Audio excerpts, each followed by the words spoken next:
Dear PU2 aspirants, so we are just left one day with our final PU2 chemistry examination, and I hope that all of you are preparing really well, working hard. And if you remember, in my gap day strategy, I told you today you should do write at least one mock test paper on one model paper, right? So please do that. And in this video, I'll be discussing top 50, which is actually not 50, little bit more than 50 plus questions, which you should definitely revise and go before your exam. Okay, so I'll not go much in detail because all these questions I have discussed in my other videos, like in this gap days, whatever videos I have posted, I have taken questions from there only. So not much of the definition or explanation will go, but it's a type of a question bank, a list of question bank where I'll be giving you all the 10 chapters most important questions. Okay, and I'll be telling you the answers as well.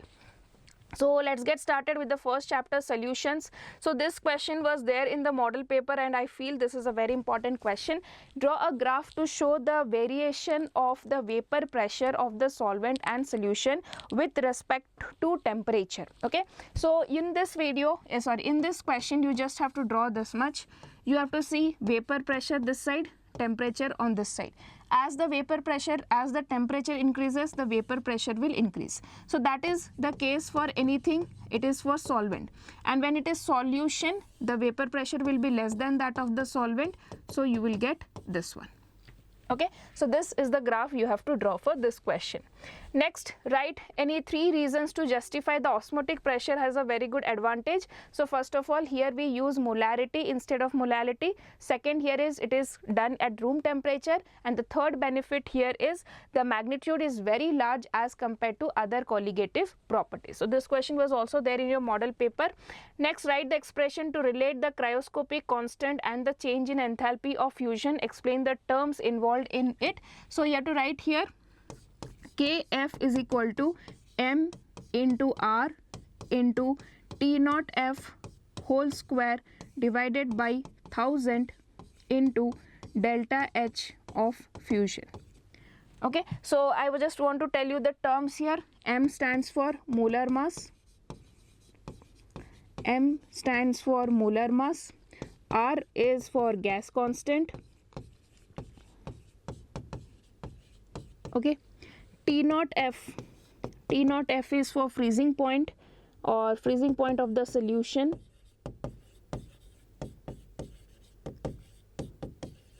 Freezing point of solvent. Okay, then we have delta H fusion. Delta H fusion is the enthalpy of fusion.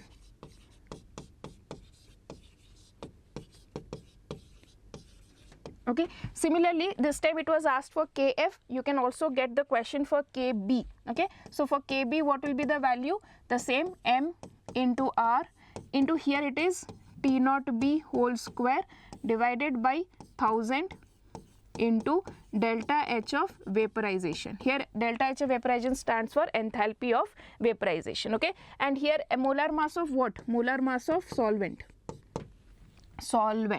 Okay, clear? Next, we have differentiate between. These are the different differentiation that can be asked, and you can also be asked to the definitions of Henry's law and Raoult's law. So I have put all this in one question so that the number of question doesn't seem you more. So you can see here ideal and non-ideal solution differences there. Okay, I will not explain it much in detail. You already know what is the difference. Then you have positive deviation and negative deviation. Okay, and then we have maximum and boiling, maximum and minimum boiling azeotrope. So please see the answer. I have already explained it. So these questions you should be keeping in mind, and the most important thing, whenever you do the differentiation question, please put a line and write down the answers. Okay, so this I hope all of you can prepare by your own. Next, Henry's law application. You will be getting Henry's law mathematical term, its application and its significance. Any 3 can be asked, or this whole thing can be asked here. So you can see what does Henry's law states first. Here it is that the solubility of a gas in a liquid directly depends upon the partial pressure of the gas above it, right? And this is the mathematical term here. What is the significance of Henry's constant? Higher the KH value, less will be the solubility.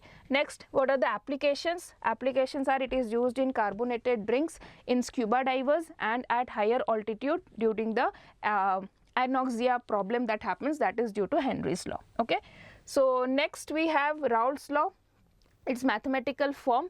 Vapor pressure, so Raoult's law, it states that when two volatile liquids are there, the vapor pressure of each component is directly proportional, or is each component of the solution is directly proportional to its mole fraction. Okay, that is the statement. And here what is the mathematical term?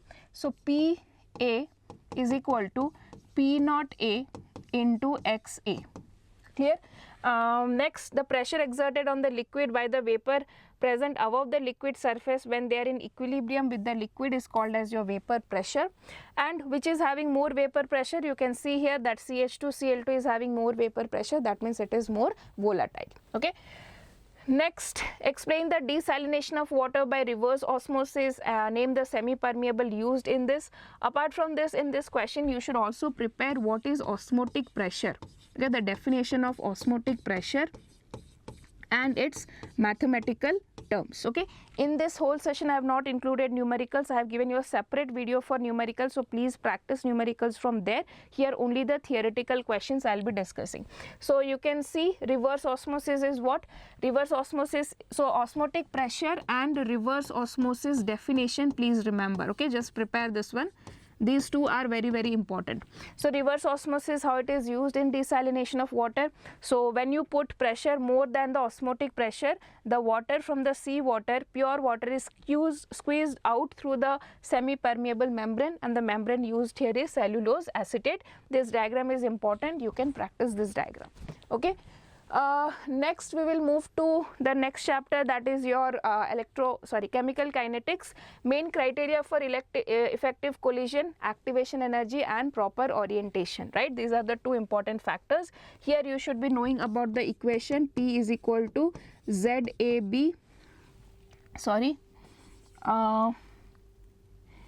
K is equal to P dot ZAB dot e to the power of EA by RT, right? So what is P, what is ZAB? This question was there, so I am explaining here. P is your steric factor, okay, and ZAB, or you can say orientation factor, and ZAB is the collision frequency. ZAB is collision frequency. Okay.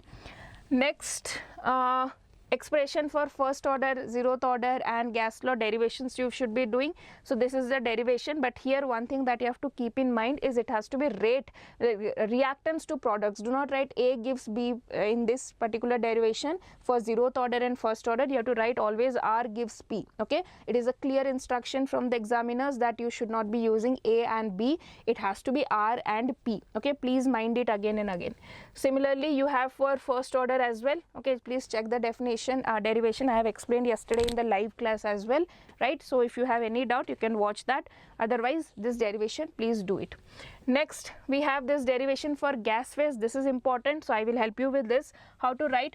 In this one you have to consider A, B. So let us consider a reaction. Let us consider the reaction. I am writing little bit shortcuts, but do not use any shortcut. Okay, now let the initial pressure of P, let the initial pressure of A is equal to Pi. Okay, let the pressure of A after time t is equal to Pf. Let the total pressure after time t is equal to P total. Okay, so now let the amount of A reacted, okay, let the amount of A reacted after time t is equal to X. Okay, so now you have this reaction, A gives B plus C. Okay, at time is equal to 0, this is Pi, this is 0 and this is 0. At time is equal to t, this is Pi minus X, this is X, this is X. Okay, now what is P total here? P total is the pressure of A plus pressure of B plus pressure of C. Now pressure of A here is Pi minus X, pressure of B is X and pressure of C is X. So we will get Pi plus X, that is P total. Clear? Now what is X here? X is equal to P total minus Pi, right? P total minus Pi is X. So I can substitute that here.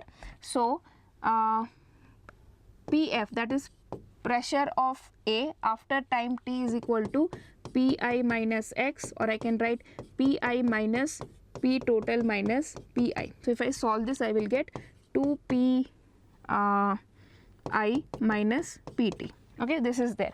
So now we have to write K value. K equal to 2.303 by T log of initial pressure of A by final pressure of A. That is 2.303 by T log of Pi value is how much? Pi. Pf value is 2 Pi minus P total. Okay, that is the equation. Next, what is collision frequency, and give two drawbacks of simple collision theory. So collision frequency is the number of collisions that is taking place per second per unit volume of a reaction mixture. Okay. Next, drawbacks of simple collision theory. The first drawback is it considers the reactant molecules to be hard spheres, right? It does not take into account their actual structure. And the second point is it is only considering the kinetic energy of the colliding particles and do not consider their rotational, vibrational or any other energy of a molecule. Okay. Next, we have Arrhenius equation and the symbols in this. So you know K equal to A into e to the power of minus Ea by RT. K is rate constant, A is your Arrhenius constant, Ea is activation energy, R is gas constant, and T is your temperature in Kelvin. Okay. Next, effect of catalyst on the rate of the reaction. So catalyst increases the rate of the reaction by providing an alternative pathway and decreasing the activation energy. Okay. So this is there, and this diagram is very important. So you can see here, first of all, this reaction was there without a catalyst. Then when you use a catalyst, the activation energy has actually decreased. Okay. Next, Boltzmann distribution curve diagram. Okay, this diagram is what you have to focus on. So basically what happens when the temperature increases, the question can be directly draw the Boltzmann distribution curve, or the question can be in a twisted form like this. Using energy distribution curve, show the temperature dependence of the rate of the reaction. Means how does temperature affect the rate of the reaction, that you have to show using a diagram or using a graph. So there you have to again do this Boltzmann distribution curve. What does this graph actually say? So this is the fraction of molecules, this is the energy. Okay. Now whichever molecules are having energy greater than the threshold energy, they can only form the product. This is told by your Arrhenius theory. Okay, just keep it side that one, but the basic point that you should keep in mind here is the number of particles whose energy is more than this threshold energy, they can only form products. Now when the temperature is T, you can find only this white section. These many particles are having energy greater than the threshold energy. Now if I increase the temperature, you can see these many particles, right? This many particles, these all particles are now having energy more than the threshold energy. If more number of particles are there, then definitely the rate of reaction will increase. So that is how when temperature increases, exactly what happens when temperature. So for example, if catalyst is there, what happens? It lowers the activation energy, rate of reaction increases. When temperature is there, what exactly happening? The number of particles having energy greater than the threshold energy increases, and that is why the rate of the reaction increases. Clear? So that can be the graph here. Next, this is also a very important question, I feel, that explain the Arrhenius theory of activated complex by using the potential energy diagram. So Arrhenius theory says that any reactant does not directly converts into a product, rather it goes through an activated complex. Okay, an activated complex is formed, and that activated complex gets converted to product. Okay, so you can see here, for example, you are reacting H2 and I2. It will not react directly. H2 and I2 will form one activated or intermediate complex, and then this one will dissociate to give you HI. Okay. So diagram wise, you can see H2 plus I2, this gives you an activated complex here, threshold energy, and then this one will give you HI. Okay, clear? Next, electrochemistry will move. This question is there in your model test paper and even in many of the previous pre-board year questions. Why the direct measurement is not possible? Two reasons. First is direct current, and you cannot connect the wires to a liquid electrolytic solution. What is the solution for that? For direct current, we can use alternating current, and for this problem, what is the solution? You can use the electrolytic solution can be kept in a conductivity cell, and this conductivity cell can be connected to the Wheatstone bridge. Okay. Next we have Faraday's first law and second law statements. You should be knowing their mathematical formulas, and you should also explain that mathematical formulas, what term stands for what meaning. Okay, so both the laws should be very well prepared. Next, this is important question, no, not very important, but I feel it might be a confusing question. The factors on which different things depends. Okay, so first one is the factors on which the electrode potential will depend. Okay, so factors electrode potential or EMF of the cell. I find this is very easy to solve because you have the Nernst equation. Directly by seeing the Nernst equation, you can say on what factor it will depend. For example, it will depend on the concentration of the ions, it will depend on the temperature, right? Then electrode material. Next we have metallic conductance. Metallic conductance will depend on the electrode material, nature and structure of the metal, number of valence electrons, and the temperature.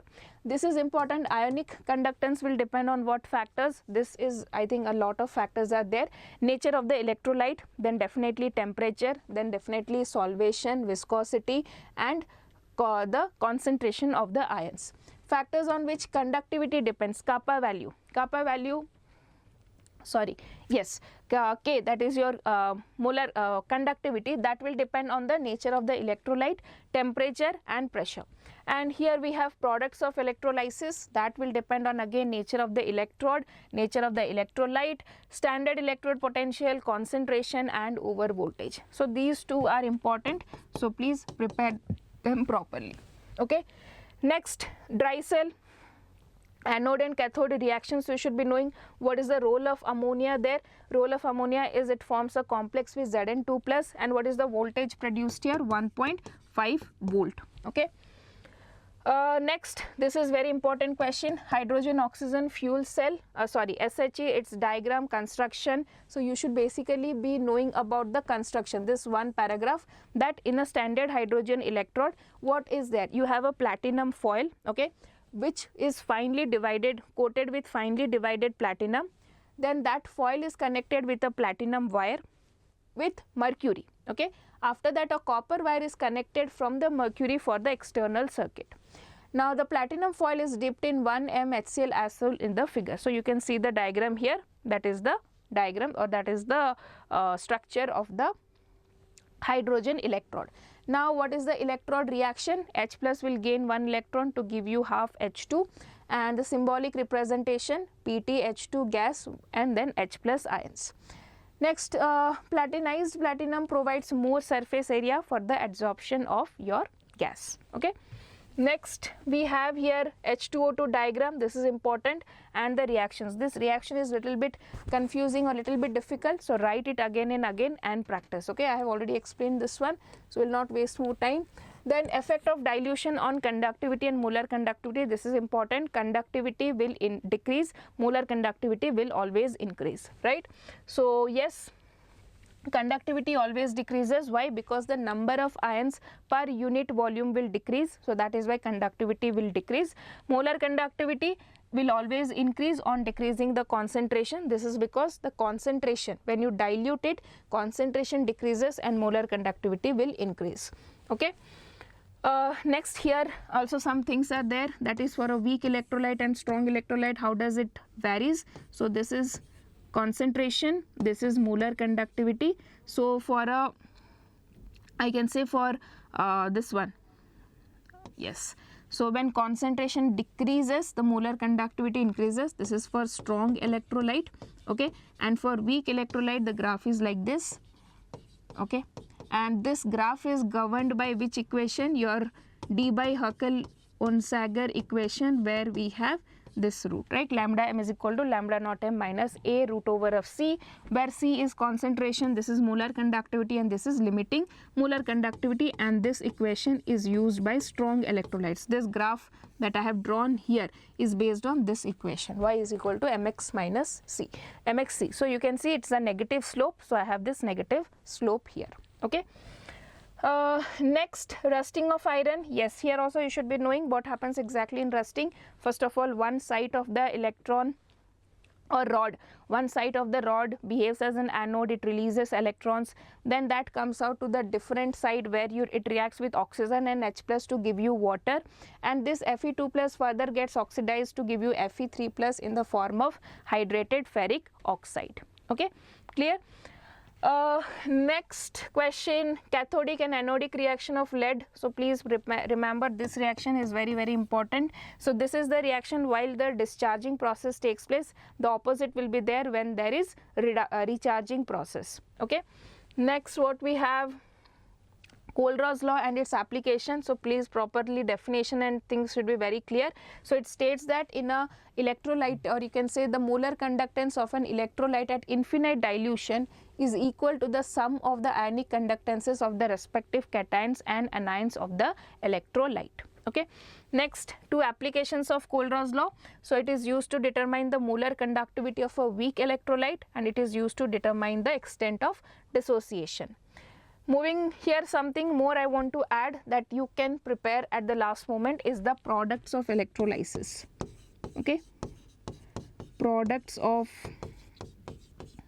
electrolysis, especially for NaCl and molten NaCl, okay, these are very important, okay. Next, we have here D and F block. So actinoid study is why difficult, very easy and important question as well. Radioactive, small short life, very half short life, and they have produced in nanograms, okay. Next, catalytic property, very important, has been a very repeated question. So these are the 4 factors and 2 examples. You can write down any 3. I prefer to write variable oxidation state, ability to form intermediate complex, and availability of d orbitals, okay. These 3 factors are more convenient. Next, what is lanthanide contraction, cause and consequences? So lanthanide contraction is the steady decrease in the size of the elements along the period from lanthanum to lutetium. What is the reason? Poor shielding effect of 4f orbitals. What are the consequences? Zirconium and hafnium have same size. So because they have same size, they have similar properties, and it becomes difficult to separate them. And the second consequence is the basicity. Along the period, the basicity will decrease, okay. Next, we have here potassium dichromate manufacture, very important question. So please remember, first of all, iron chromate is there, it is converted to sodium chromate, sodium chromate is converted to sodium dichromate, sodium dichromate is converted to potassium dichromate. You should be balancing the reactions, okay, very important. I know it is little difficult, but please write 5 to 10 times, revise it again and again. At the end also you should revise this one and go for the exam, okay. Next, potassium permanganate, this is also important. So first we get MnO2 to K2MnO4, then K2MnO4 to MnO2 to MnO4, okay. So please this also revise it properly. Next, there are some reasoning questions why Ce shows +4 oxidation state, because it is having a stable configuration, half a noble gas configuration. Then highest oxidation state by actinoids, and name an element that shows the highest oxidation state.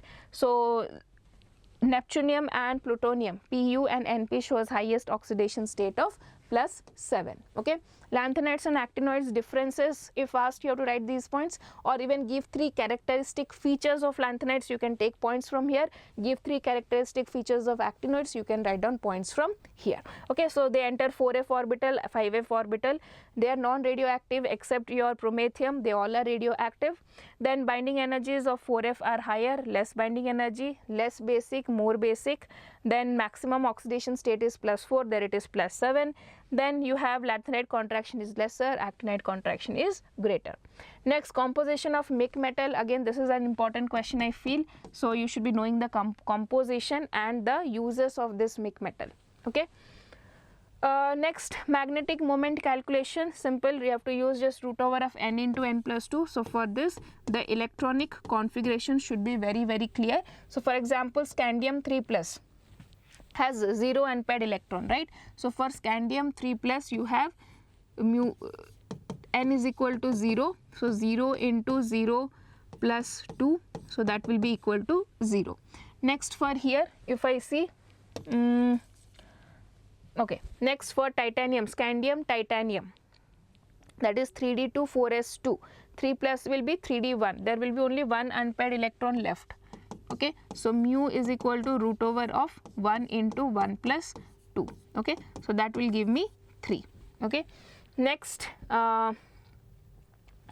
in aqueous solution, if its atomic number is 25, 25 means yes, so for 25 n is equal to 2, mu is equal to root over of 5 into 5 plus 2. Okay, that is root over of 35. Next here, M2 plus by 27, 27 is your cobalt, right? So 3d6 4s2, see 3d6 4s2 for cobalt, atomic number is 27, so 3d6 4s2, cobalt 2 plus is 3d6. Now if you see 3d6, okay, 1 2 3 4 5 and then 6, we have only 4 unpaired electrons, so don't write here 6. So 3d6 has 4 unpaired electrons, so root over will be 4 into 4 plus 2, so that is 4 5 6 root over of 24. Okay, next, sorry, this is root over of 3. Next, transition colors. So color is due to DD transition, right? So when there is unpaired electron, they undergo DD transition, they absorb the light and radiate the light, that we see as the compound to be colored. When something is asked colorless, you should be very confident that it has no unpaired electron, and if something is colored, that is because they have unpaired electrons. Okay. Next, yes, so this oxidizing property reactions, please, especially of MnO4 minus, neutral medium and acidic medium, it behaves differently, so that you should keep in mind. So for example, in acidic medium, iodide ion is converted to I2. So this is the equation, you should be knowing how to balance it, don't have to remember. So I'll just give you an example. For example, MnO4 minus is there, right? 1 second. Suppose I have yes, suppose I have MnO4 minus, that gets converted to Mn2 plus, right? So this is plus 7 to plus 2, that means it will gain 5 electrons, right? Now to balance oxygen, you should add water. So 4 oxygen means I will add 4 water. Okay, now when I added 4 water, it becomes 8 hydrogen. This side no hydrogen, so I will add 8 H plus. Clear? Now if I do I minus to I2, okay, 2I minus will give me 2 electrons plus I2. Now this one will be multiplied with 5 and this one will be multiplied with 2. So I will get here 16 H plus plus 2 MnO4 minus plus 10 electrons gives 2 Mn2 plus 8 water. Okay, now simply balance this one. I will have 10I minus, that gives me 5I2 plus 10 electrons. Now what I can do is I can simply add this equation and this equation. So 10I minus and 10I minus will get cancelled. Other all I can write 2 MnO4 minus plus 16H plus 10I minus gives 2 Mn2 plus 5I2 plus 8 water. Okay, so this you can see the balanced equation. So you don't have to remember every time, you can derive it and write down. Okay, next we have here similarly for iodate ion in acidic medium. Okay, so iodide ion in neutral medium, so it will get converted to iodate ion. Excuse me. Okay, next, reaction between potassium permanganate and oxalate ion. Oxalate ion will get converted to carbon dioxide. Okay, Next, interstitial compounds. What are interstitial compounds? When you have small void spaces, in that small atoms get inserted, that is called interstitial compounds. How does they help? They increase the melting point and boiling point, they are chemically inert, and they retain the metallic conductivity. Okay. Next, we have transition metals form large number of complex compounds. Here also 3 points you should be knowing. They have small size, vacant d orbital, and they have large ionic charges. Okay. Next, coordination compounds. Werner's theory postulates you should be knowing primary valency, secondary valency. So primary valencies are something which is normally ionizable and that is satisfied by negative ions, and secondary valencies are non-ionizable and are satisfied by neutral or negative ions, right? Then secondary valency is equal to the coordination number, and it also predicts the geometry of the molecule. Okay. Next, we have here the application. So please have applications can be asked in your MCQs, especially this one. In hemoglobin, which metal we have? Iron, chlorophyll, magnesium, and vitamin B12, that is cobalt, has your cobalamin has your cobalt metal. Okay. Next, geometrical isomers. This example is very important. You have to know the facial and meridional geometrical isomers. So if I draw for this one, you have CO. So see, facial means you should be doing in this one face. You have to one side, complete one side, just divide it diagonally. Okay. And this one side is NH3 and this one side is NO2. Okay. So this is your facial isomer. Okay. Next, if I want to do meridional, then you can take in one plane. Okay. NH3, this is, and here I have NO2, NO2 and NO2. Okay. Here PT NH3 whole to Cl2, this is easily we can do. You have PT, okay, NH3, NH3, Cl, Cl, and here I have NH3, NH3, Cl and Cl. Okay. Cis and transform we can do like this. Next, ambidentate ligand, heteroleptic ligand and chelating ligands. So this one you should be knowing. So ambidentate ligands means a ligand which is having two donor sites, but any one will bind at one time, right? Example, Cn minus and NO2 minus. It can bind either from C or from N, but at a time it is either C or N. It is not that both are binding. In NO2 minus also it can bind from A, N and O, so it is either at one time. Next, homoleptic, heteroleptic complexes means you have different types of ligands in a complex. So you can see a mixture of ligands are there, chlorine and water. The opposite also you should be knowing, homoleptic, which has only one type of ligand. And then if we have chelating ligands, are those ligands where we have di or polydentate ligands which uses more than one atom simultaneously. See the difference here, it is not simultaneously here, but it is simultaneously here. So it has to bind simultaneously all the atoms to a single metal ion, then it is called a chelating ligand. Okay.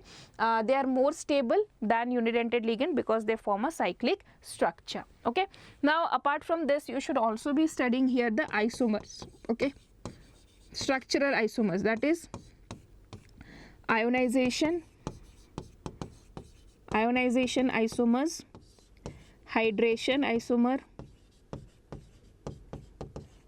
coordination isomers and linkage isomers. Their examples and definitions please study and go. Okay. Next, synergic bond in metal carbonyls. So see, in generally during a metal and a ligand, between a metal and a ligand, a single sigma bond is formed. But carbonyls are a special type of ligands in which not only sigma bond is formed but also a pi bond is formed. So that is why they are very strong bond. Okay. So how this sigma bond is formed? Sigma bond is formed like any other metal ligand bond, where the ligand donates the electrons in the empty d orbital of the metal. Okay. Now how does metal to ligand, that MC, pi bond is formed?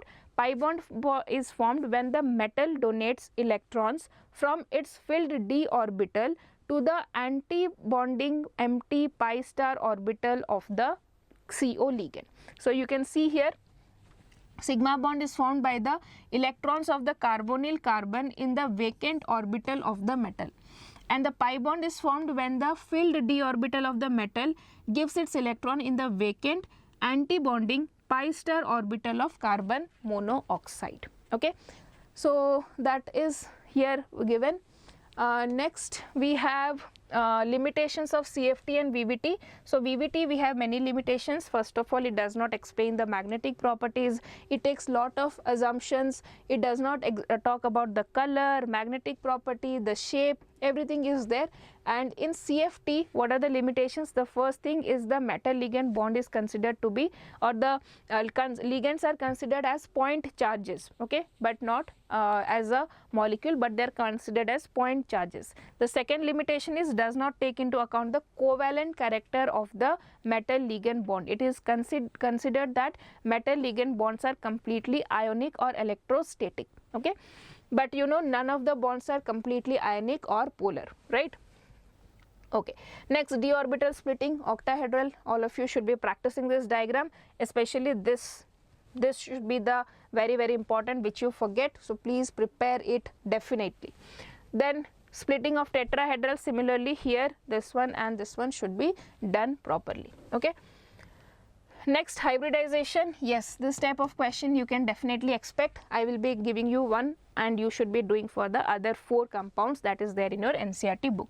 So first you will be writing the cobalt electronic configuration is 3d6 4s2. Here cobalt is in +3 state, okay, so it will be 3d5. Now NH3 is a strong filled ligand. NH3 is a strong filled ligand. So what will happen when you write this 3d5, you can show here, okay, 1 2 3 4 5. Okay, so when NH3 is a strong filled ligand, so pairing of electron takes place. So pairing of electrons take place. Okay, since NH3 is a strong filled ligand, so pairing of electrons take place. So I have here 3d, okay, 4s and 4p. Okay, so I have here 3d6, right, one more electron, this is 3d6. So I can just, pairing of electron will take place like this. Next, this one you can show as d2sp3 hybridization. Okay, after that what you have to do, you have to do this 6 orbitals like this and write 1 2 3, you can write down here d2sp3 6 d2sp3 hybridized. Just a minute. So now you are showing that these have undergone hybridization to give you 6 d2sp3 hybridized orbitals.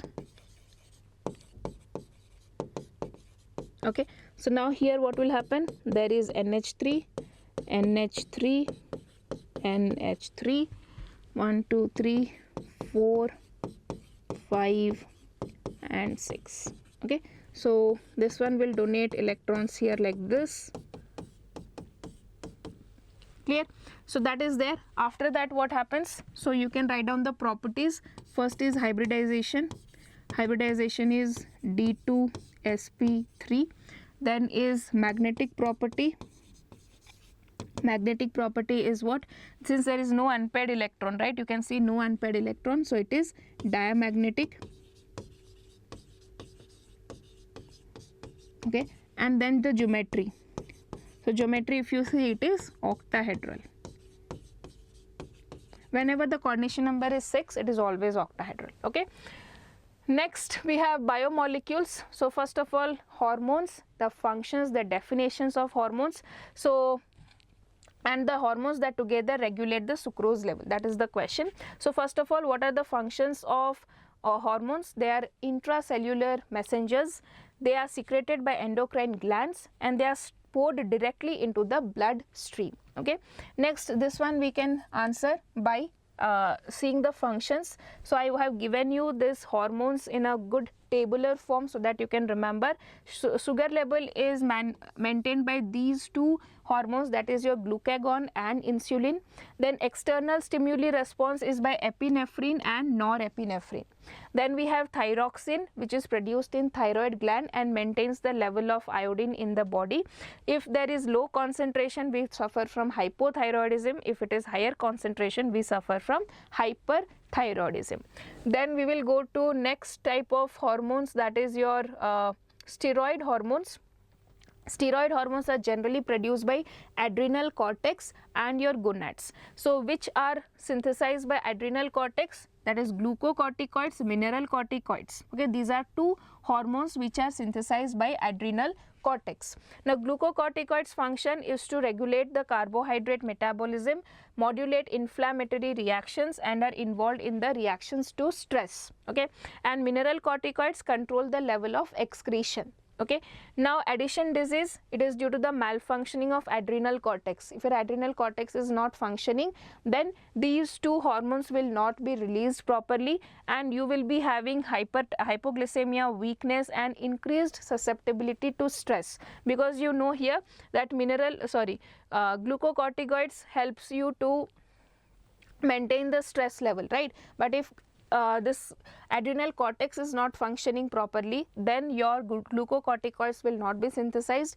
and stress level will not be properly maintained. Okay, next gonads. What are there? Gonads, which hormones are released by gonads? Testosterone, estradiol and progesterone.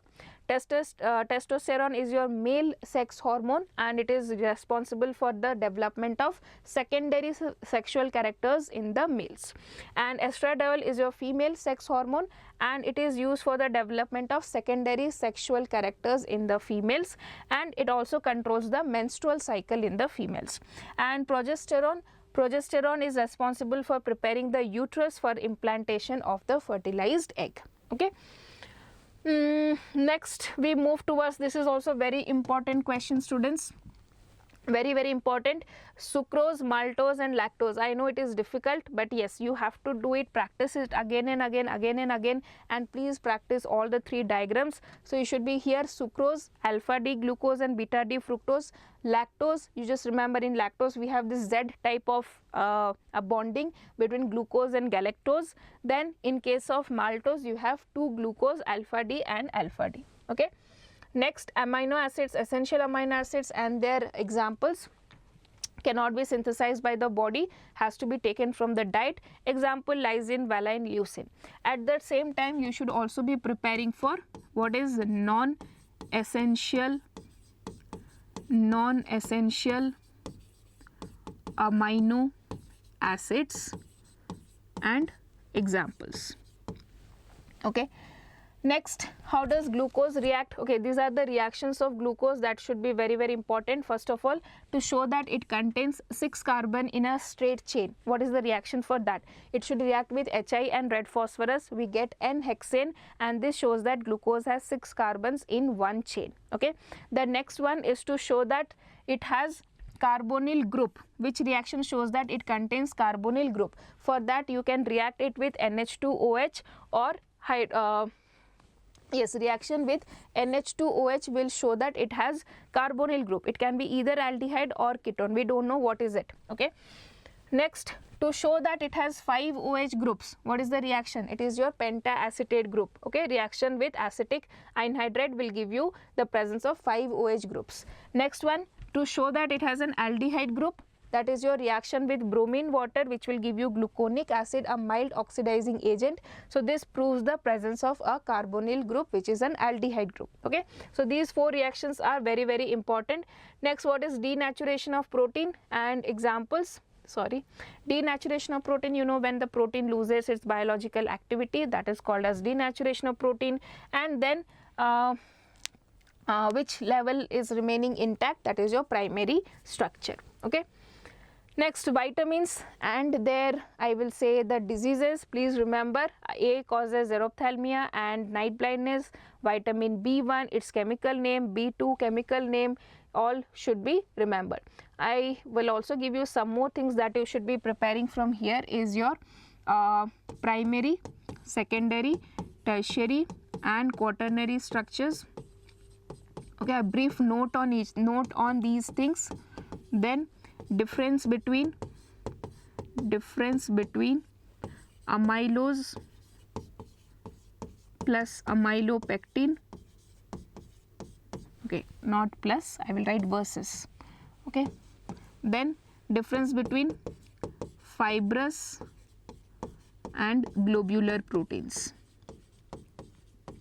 Okay, so these extra things also you should prepare from this chapter. Next, moving towards haloalkanes. So first of all, name reactions in this chapter. The first one is your Woods reaction here. Sorry, just a minute.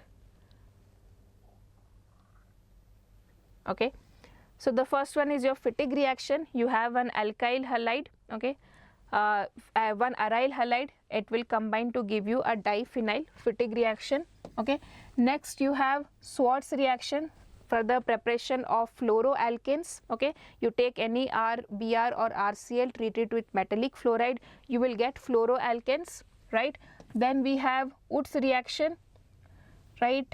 In case of Woods reaction, okay, I haven't written Woods reaction, I'll discuss that one. Next one is a Finkelstein reaction for the preparation of the iodine. So you can take any X, okay, so X can be chlorine or bromine, and it reacts with NaI and dry acetone to give you CH3I plus NaX. Okay, next we have Sandmeyer reaction. Sandmeyer reaction is for the aniline when it is treated with nitrous acid to give you benzene diazonium chloride, and then it treated with CuCl and CuBr to give you aryl chloride or aryl bromide. Okay, next we have Seidzeff rule. So what does Seidzeff rule tells you? Seidzeff rule tells that during dehydrohallucination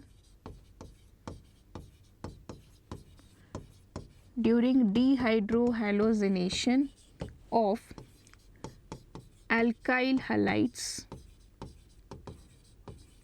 more stable alkene is the major product.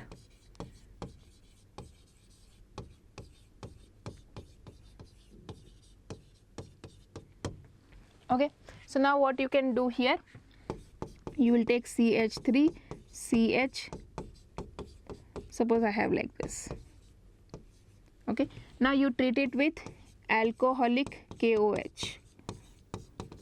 Okay, then what will happen? Suppose there is a possibility that HCl can be formed from here and can formed from here, right? So what happens? The more stable one, here there will be a dehydrohallucination and you will get a product like this. Okay, clear? Next we have aryl halides are less reactive towards nucleophilic substitution reaction. Two reasons you should be knowing: resonance effect and the sp2 hybridized carbon. Okay, next SN1 mechanism. Somebody yesterday asked that you should write in wedge or dash, so it is my recommendation, so please write in the form of wedge and dash. That will give you more value to the answer. Okay, so please mention, and here you should remember there's a double arrow, it's a slow step, here it is a single arrow and it is a fast step. Okay, then in SN2 mechanism also show wedge and dash, and here an intermediate or transition is formed and then the final product is formed. Next, freons, and what are this? So freons, you should be knowing that it is a chlorofluorohydrocarbons, and freons are generally prepared by Swartz reaction. So remember this one, prepared by Swartz reaction. And phosgene, poisonous gas when chlorine is oxidized by air. So it is not actually chlorine, chloroform. Okay, so it forms phosgene, that is your COCl2 gas. Okay, next coming to alcohols, phenols and ethers. The first one is the preparation of phenol from cumene. This is important reaction. So when you take a isopropyl benzene or cumene, oxidize with oxygen, you get OO here. Then you treat it with H plus and water, it gives you phenol and acetone. Okay, statement and reaction. Then you have Williamson ether synthesis. So when you have alkyl halides and alkoxides react in alcoholic medium to give you ether, the reaction is called as Williamson ether synthesis. So you have Rx plus R dash O minus Na plus. Okay, when this one will react, so this one will attack here, this bond will shift here, so we will get R dash OR, okay, plus NaX. Okay, so that will be the answer here. Next, Lucas reagent and how it is used to distinguish the primary, secondary and tertiary alcohol. So mixture of anhydrous ZnCl2 and concentrated H2SO4 is called as your Lucas reagent. And how does it react? See, if you have tertiary alcohols, what will happen? It will react immediately. Okay, and if it is secondary alcohols, react. How will you know that it has reacted? You will observe turbidity. Turbidity means the solution will become denser. Okay, secondary alcohol, after 5 minutes you can observe the turbidity, and for primary alcohols it is no reaction. So that's how you can differentiate. Next, among orthonitrophenol and paranitrophenol, which is having higher pKa value. Okay, sorry, not para. Among orthonitrophenol and phenol, which is having higher pKa value. Higher pKa value means less acidic. So definitely phenol is less acidic. Orthonitrophenol is more acidic. Why? Because it has an electron withdrawing group. So always remember, electron withdrawing group will increase the acidity, electron donating group will decrease the acidity, right? So I will write here higher pKa value, higher pKa is for phenol. Okay, what's the reason? It is less acidic. Okay, then I will write that orthonitrophenol is more acidic. Okay, orthonitrophenol is more acidic because of electron withdrawing group. Okay, next, how do you prepare aspirin from salicylic acid? So this you should be remembering. Salicylic acid is taken, then you do acylation, this OH group changes to OCOCH3, and then you have this acid, and this is called aspirin. Okay, next, orthonitrophenol is steam volatile but not paranitrophenyl. Explain. And how do you separate ortho and paranitrophenol? So in orthonitrophenol, what happens? There is intermolecular hydrogen bonding. Intramolecular hydrogen bonding. In paranitrophenol, there is intermolecular hydrogen bonding. So that is why what happens in paranitrophenol, the molecules are bound more better way. Okay, so it is difficult to boil them or it is difficult to separate them. So that is why it is not volatile, rather this one is volatile. How do we separate them? Using steam distillation. Okay, next, Coles reaction and example. So the statement here, you have to take sodium, then you convert it to phenoxide ions, treat it with carbon dioxide, you will get your Coles reaction. Next, Riemer-Tiemann reaction with the statement. So first you take phenol, treat it with CHCl3 and aqueous KOH, and it is giving you one I can say intermediate, which on hydrolysis will gives you your final salicylic aldehyde. So this, remember, you should also be remembering the intermediate. Okay, next, what happens when diethyl ether is heated with limited amount of HI and excess of HI?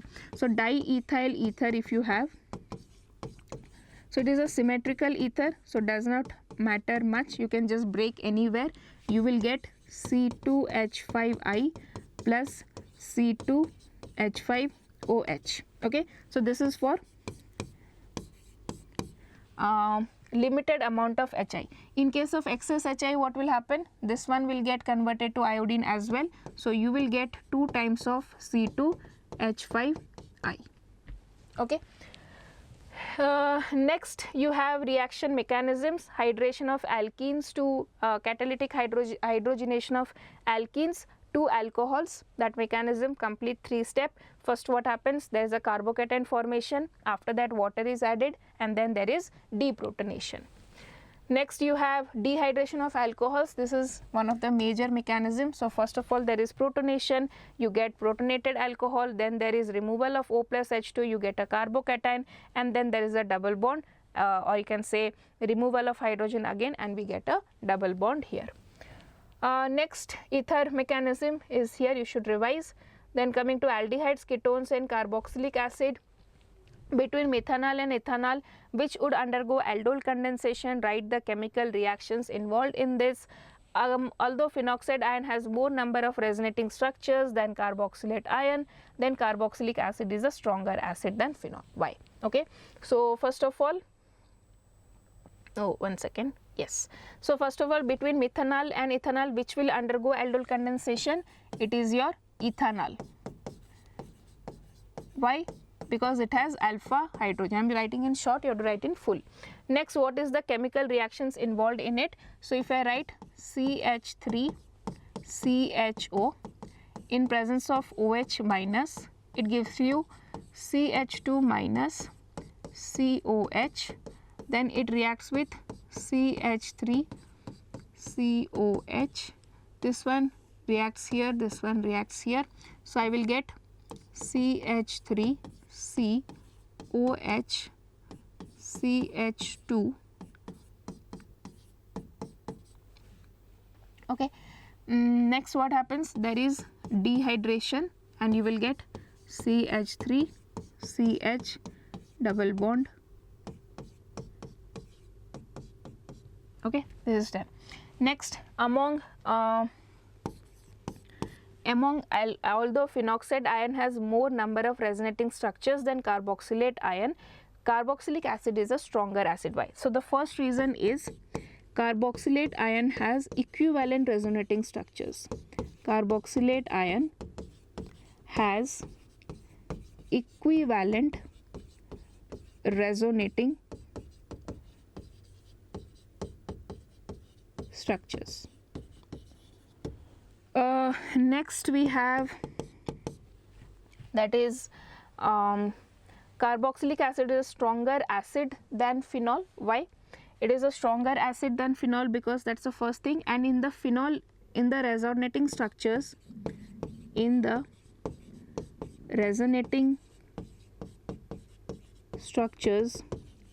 of phenol, or you can write phenoxide ion, negative charge comes on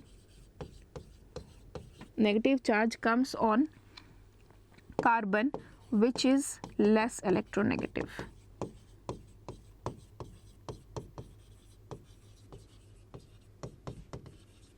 Okay, but in carboxylate ion resonating structures, the negative charge is always on the oxygen, which is a very electronegative element. Okay.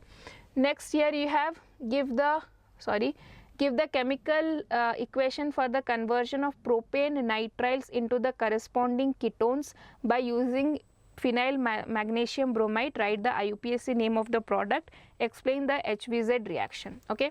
So you have here propane nitrile, so that is CH3 CH2. Okay, propane nitriles, and it is reacting with phenyl magnesium bromide. Okay, phenyl magnesium bromide. You want propane nitrile, so let us take first propane nitrile. So 3 carbon CH3 CH2 C triple bond N, and you are reacting it with phenyl magnesium bromide. So phenyl magnesium bromide. Okay, so this one will attack here, this one will attack here. So I will get CH3 CH2 C double bond N, and here I have, this is minus, this is plus, right?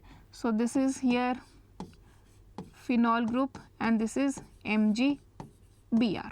Okay, so now here what will happen if you do hydrolysis, you will get CH3, CH2, C, this one, double bond O. Okay, next HVZ reaction. So this is what, where HVZ reaction, the alpha hydrogen of the carboxylic acid gets replaced with your any halogen group by treating it with Br2 and PBr3. Okay, next mechanism of HCN should be knowing. Then aromatic carboxylic acid does not undergo Friedel-Crafts reaction. So Friedel-Crafts reaction involves the attack of an electrophile to an substituted benzene ring. Benzoic acid does not undergo Friedel-Crafts reaction because the benzoic acid, the COH group present here, is deactivating the ring. It is reducing the electron density in the ring. Then how can it react with another electrophile? Because it is already electron deficient, right? So because the carboxyl group is strongly deactivating, and the catalyst, that is your anhydrous aluminum chloride used in the reaction, acts as a Lewis base acid and bonds to the carboxylic group. Okay, next we have how do you prepare phthalimide from aromatic dicarboxylic acid. This is important. You take dicarboxylic acid, treat it with ammonia, you get ammonium salt, heat it, you get amides, then you heat it strongly, ammonia gas will be released and you will get phthalimide. Next you have to complete this reaction. So this is your hot concentrated NaOH with benzaldehyde. So this is nothing but benzyl alcohol plus benzoic alcohol plus benzoic acid. Okay.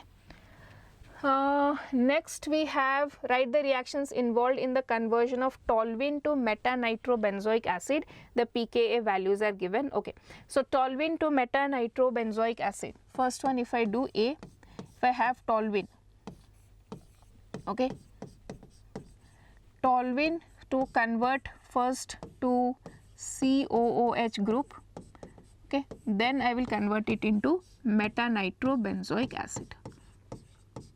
Okay, reagents I hope all of you know. This one we can do directly by alkaline KMnO4, okay, and this one is concentrated HNO3 plus concentrated H2SO4. Okay, next B1.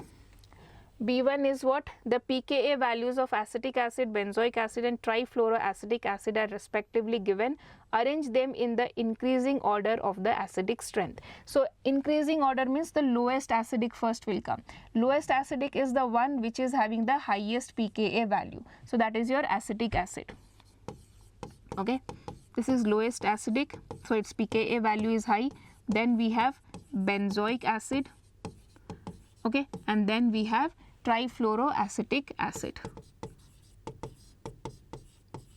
Trifluoroacetic acid. So here you can see what happens. Trifluoroacetic acid mein, in this what happens, there is an electron withdrawing group which stabilizes the conjugate base formed. Okay, so that is why it is highly acidic. How will you justify? You can write down in trifluoroacetic acid the CF3 group is a strong electron withdrawing group which stabilizes the conjugate base. Okay. Next, here is a compound, an organic compound with molecular formula C8H8O forms an orange-red precipitate with 2,4-DNP and gives a yellow precipitate on heating with iodine in the presence of sodium hydroxide. It neither reduces Tollens reagent nor does it decolorize the bromine water. On oxidation with chromic acid, X gives a carboxylic acid having a molecular formula of C7H6O2. Identify the compound X and Y and write all the reactions. So I have explained this question many times. So it is nothing but COCH3. Okay, so if it is reacting it with 2,4-DNP, okay, so we will get a product like this, C double bond O, CH3. Here you have NH, then you have this one. Here you have nitro group and here you have 2, 4, right? 1, 2, 3, 4. Yes, this is the first thing. Next we have 1 second, this H will not be there. Okay, next one is the reaction with I2 and NaOH. I2 and NaOH. So this one will give me COO minus Na plus and CHI3. Okay. Next is on oxidation with chromic acid. So that is CrO3. Chromic acid, it will give you benzoic acid. Okay. C7H6O2. Identify the compound X and Y and write down all the reactions involved. So this is your X and this is Y. Okay, next we'll go to the last chapter, amines, how to distinguish between primary, secondary and tertiary amines using your Hinsberg reagent and give the preparation of para-hydroxyazobenzene. So benzene sulfonyl chloride, you know, primary amines will form a salt which will be soluble, secondary amines will form a salt which is insoluble, and tertiary amines will not react at all. Okay, next formation of para-hydroxyazobenzene. So you have to take benzene diazonium chloride and react with phenol. So from here there will be a reaction taking place and you will get para-hydroxyazobenzene. Okay. Next question, Gabriel phthalimide synthesis. This is very important. Please know the mechanism. You take a phthalimide, treat it with KOH, you get N minus K plus, then treat it with RX, you get NR, then treat it with NaOH, you get the finally primary amines. Okay. Next, Hinsberg reagent. Okay, this I have already discussed. I think Hinsberg reagent we have already discussed, right? Hoffman bromamide degradation reaction. So this is your Hoffman bromamide degradation, and where you take any amide, you treat it with Br2 and KOH, then this amide group is vanished and you get a primary amine, 1 carbon less than the parent amide. Okay, so that is your Hoffman bromamide degradation. So these are the main questions, students. We have discussed a lot of questions, so I picked it. Is very difficult to pick top 50, so almost it became 78 questions. So definitely go and revise these questions. Okay, but I'm not saying that these are the only questions that you should revise. Whatever organic 2 sessions I have given you, top 100 and top 50, please do those videos completely.